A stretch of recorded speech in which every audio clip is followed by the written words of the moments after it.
Pemirsa, pemerintah dalam hari ini Kementerian Perhubungan baru saja kemudian menerbitkan Permenhub 41 tahun 2020 untuk menggantikan atau melengkapi Permenhub 18 tahun 2020.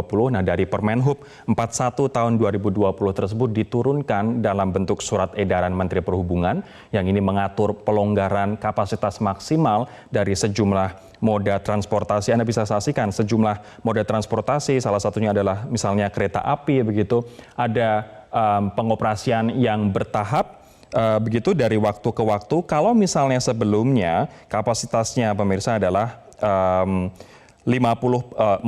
kereta api sebelumnya antar kota maksimal 65%, kemudian kereta api perkotaan maksimal 35%, kereta api lokal maksimal 50%. Sekarang tahap pertama, pembatasan jumlah penumpang paling banyak adalah 70%. Artinya dari 65, dari 35 naik menjadi 70%. Kemudian nantinya tahap kedua dilakukan pembatasan jumlah penumpang paling banyak 80%. Bisa dikatakan ini merupakan relaksasi untuk kapasitas maksimal kereta api. Untuk KRL Anda bisa saksikan di layar kaca Anda dari 74 penumpang per gerbong, sebelumnya adalah 60 orang per gerbong begitu. Kemudian ada surat edaran yang lainnya yang mengatur soal transportasi udara. Ini adalah SE nomor 13 tahun 2020 yang sebelumnya maksimal penumpang untuk pesawat terbang adalah 50% begitu, baik untuk yang berbadan lebar maupun berbadan sedang. Namun saat ini kapasitas maksimal untuk penumpang di pesawat terbang adalah 70% berdasarkan surat edaran 13 tahun 2020. Ada juga kemudian surat edaran nomor 11 tahun 2020 ini soal angkutan darat. Kita akan ke slide sebelumnya teman-teman. Sebelumnya adalah 50% kapasitas kita tahu, namun saat ini Anda bisa lihat untuk angkutan umum misalnya, kendaraan bermotor umum tidak dituliskan kapasitas penumpang namun tetap diminta jaga jarak. Sementara kendaraan bermotor perseorangan ini berdasarkan zona. Zona merah dan oranye maksimal 50%, zona kuning dan hijau maksimal 75% kapasitas penumpang, zona hijau boleh 100%. Kemudian untuk angkutan umum 70% ini untuk semua zona. Ini adalah tahap 1 begitu. Angkutan karyawan pun juga 70% untuk semua zona, yang ini juga masuk tahap 1. Artinya ada peningkatan kapasitas dari 50% menjadi 70% untuk kendaraan umum darat. Angkutan air pun seperti kapal laut, zona merah kapasitas maksimal 50%, oranye 60%, kuning 75%, dan zona hijau 85%. Saya akan ke Mas Agus saat ini untuk berbincang soal ini. Mas Agus, surat edaran dari Menteri Perhubungan yang merupakan turunan dari Permenhub nomor 41 tahun 2020, Anda pernah menyebut ini sebagai potensi penerapan herd immunity. Apa maksudnya, Mas? Maksudnya gini, sekali lagi saya bukan ahli hukum tapi saya belajar banyak dan saya tanyakan kepada semua ahli hukum. Begini, ini kan keluar muncul PM 41 Perhubungan yang katanya menggantikan PM 18.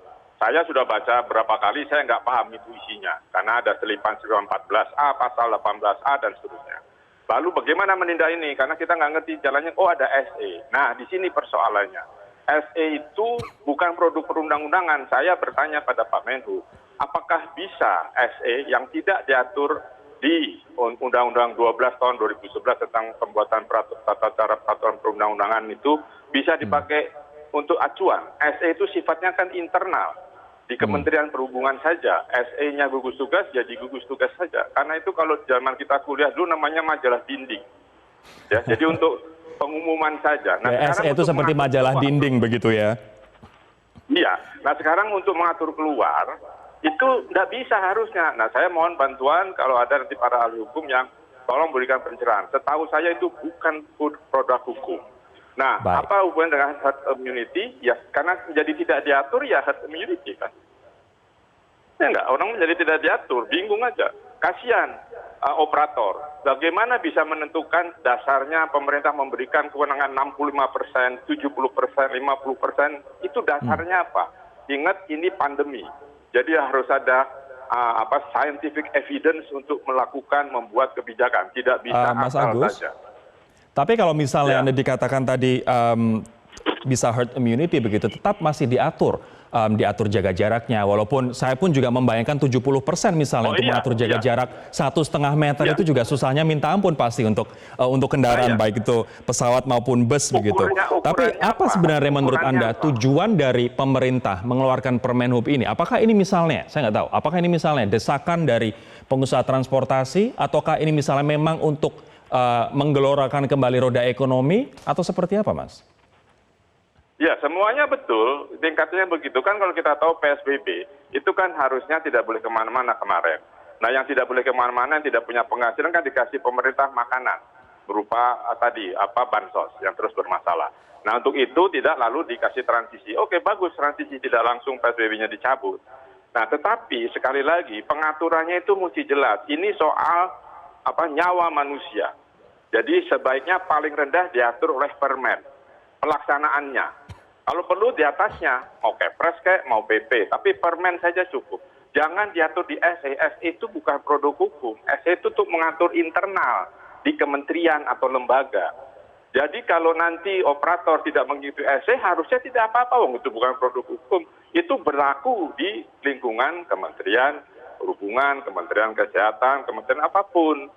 Nah, jadi kalau ini dijalankan, saya khawatir sekali. Ya, jadi mohon dipertimbangkan oleh pemerintah bagaimana ini ngaturnya. Kan yang harus kita atur di new ini norma ini kan yang merah, kuning, hijau dan seterusnya itu gimana, bagaimana yang pasnya. Nah, sekarang dengan SE terus terang saya prihatin.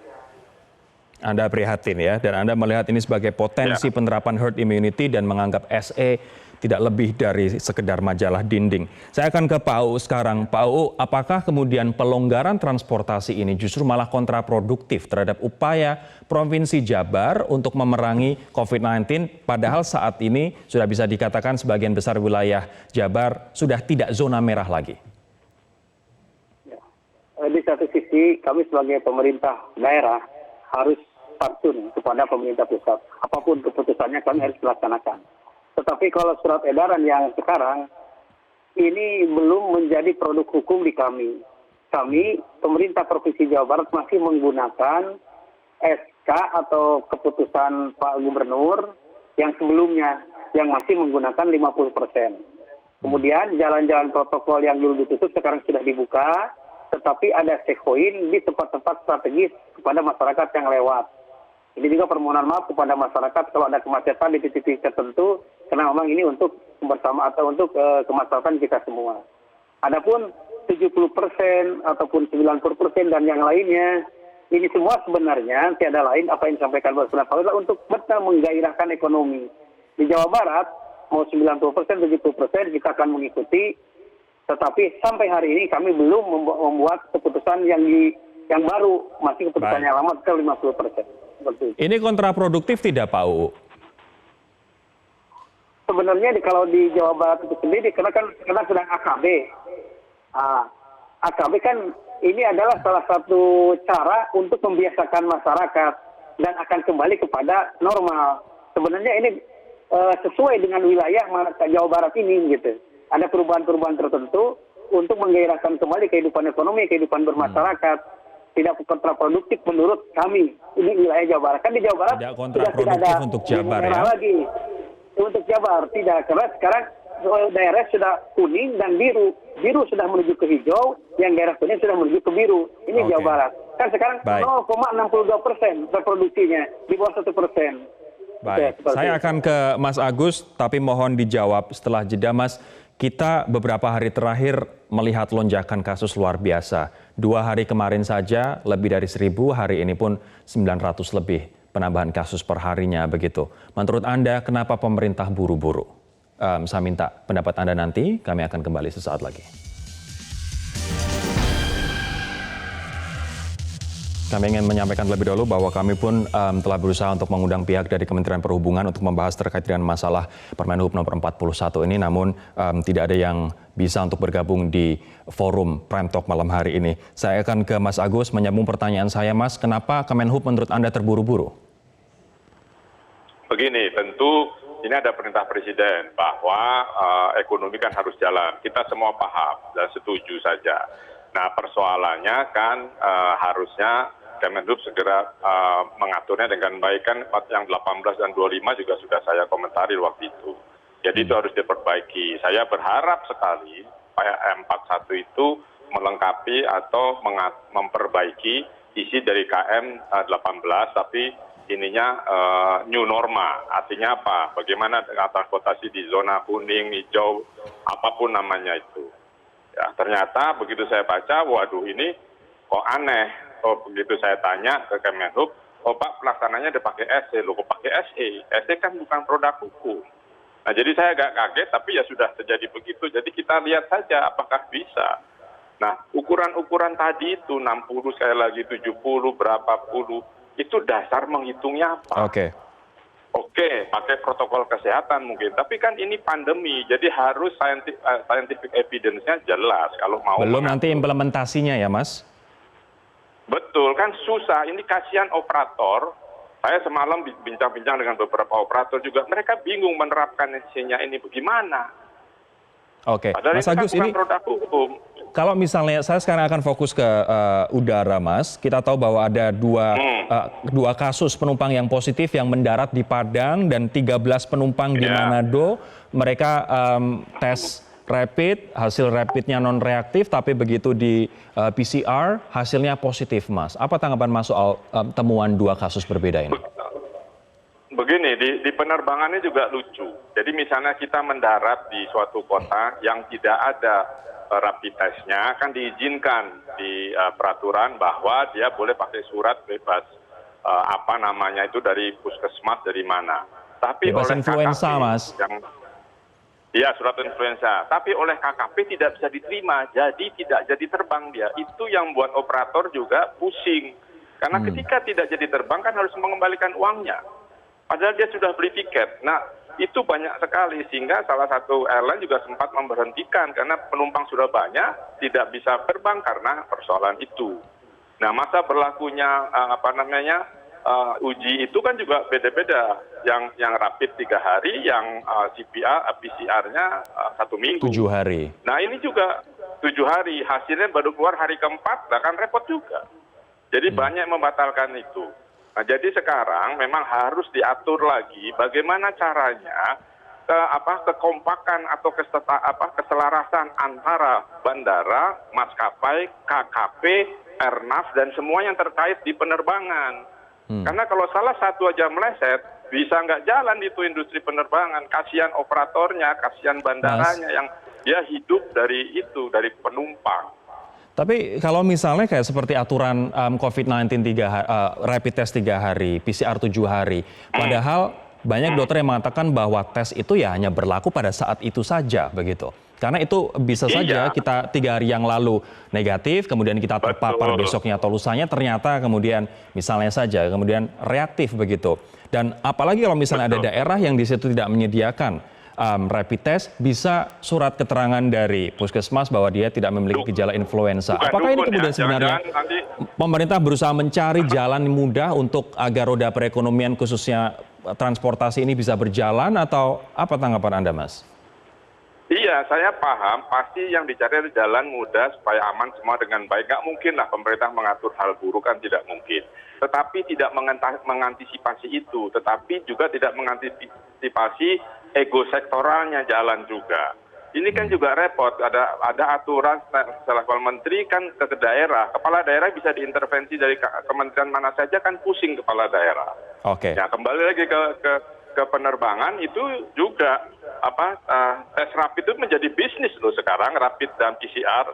Itu kan satu tes rapid cuma $6 harganya. Di charge-nya berapa? 400 sampai 500 ribu. Baik. Kemudian baik. PCR juga awal 1 juta bisa jadi 2,5 juta sekarang. Itu bisnis loh. Singkat saja ke Pak UU. Pak UU, apakah kemudian Pemprov Bandung akan menerapkan PM41 yang kemudian diturunkan dalam surat edaran Permenhub, Pak? Kemenhub. Ya, nanti itu kan harus dirapatkan di gugus tugas. Tetapi saya berharap ini, dilema pemerintah hari ini juga harus dipahami oleh masyarakat dan intelektual. Di satu sisi, kami tetap ingin pemutusan mata rantai virus corona di Jawa Barat ataupun para pejabat dimanapun di tingkat nasional ini pasti seperti itu. Tapi di sisi lain, kan ekonomi juga harus berjalan. Kebutuhan masyarakat juga harus berjalan. Nah, jadi jangan sampai orang itu hanya menyalahkan pemerintah di setiap kebijakan-kebijakan, tapi tolong kami kasih solusi. Karena kami juga kan manusia biasa yang penuh kelemahan, kekurangan. Siapa tahu ada masukan-masukan daripada intelektual, daripada pengamat, gitu. Jangan hanya menyalahkan kami sebagai pemerintah. Karena kami hari ini ada dalam dilema. Di satu sisi ekonomi masyarakat terus berjalan, bergerak, karena memang kebutuhan. Di sisi lain juga corona di Jawa Barat ataupun di Indonesia ini harus putus gitu. Jadi tolong cari solusinya untuk kami seperti itu. Pak UU, terima kasih atas waktunya. Mas Agus juga terima kasih atas waktunya di Prime Talk malam hari ini. Pemirsa, demikianlah perbincangan kami di Prime Talk. Terima kasih atas kebersamaan Anda. Semoga bermanfaat untuk Anda. Terima kasih, sampai jumpa. Metro TV, knowledge to elevate.